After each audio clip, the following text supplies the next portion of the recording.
My name is Chris Canoyer. I'm 39 years old. My diagnosis is bipolar schizoaffective.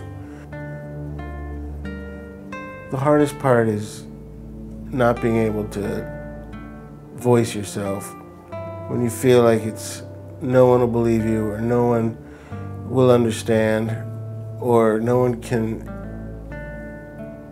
feel what you're feeling, so you just keep it bottled inside and you're afraid to speak out, you know. I mean, there's things I don't even tell my therapist. So I've been part of the arts community as a member of the Herald-Tribune art staff since I moved here 6 years ago. And I've also been part of the mental health community because of my son's challenges with a mental health condition. When I recently received a fellowship from the Carter Center in Atlanta to spend a year writing about mental health, I thought, how great would it be if I could unite our arts community, which is so vibrant and giving and concerned about social issues, with our mental health community in a way that might benefit them both. The hope is that it will ally the arts community and the mental health community in a project that will allow those who do have mental health challenges to express their concerns and their creativity, and those who don't have a diagnosis to drop the stigma of having a mental illness and embrace all the members of our community. Art has really helped me on a number of different levels.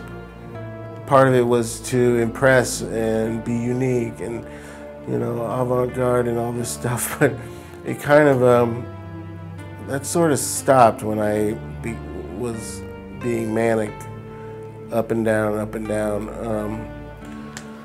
I stopped trying to prove to myself that I was an artist, and began to kind of allow it to kind of work for me. I really look up to people who have one thing in life and they perfect it and become, you know, professional, and that's their life and that's their passion. And you know, I've always wanted to be like that, but the weather's constantly changing, and you know, when I work with my art, it's easy to kind of like take a step back and say, well, what am I doing here? You know, does this mean anything, or am I just kind of, you know, letting my hands do the stuff? You know.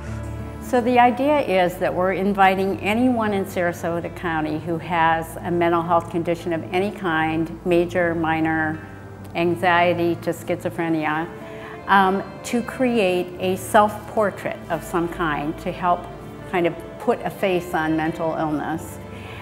This can be done in any medium, from drawing to painting to sculpting to making a collage to doing it on a computer program.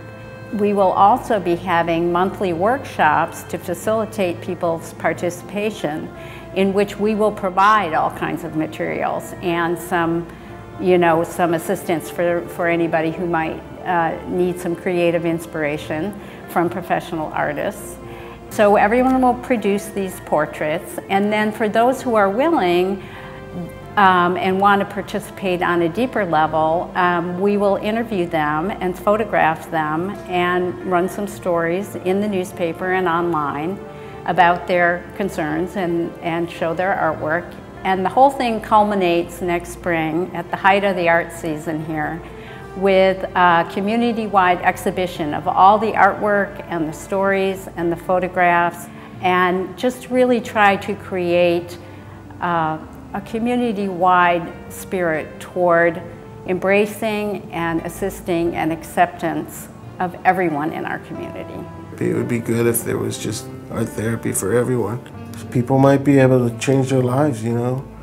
Might like find something that keeps them thinking, you know, because things don't happen overnight. But if, you know, something like art is process oriented, and you can improve in it, and you can get better at it, and you can, you know, enjoy like coming up with your own ideas and stuff.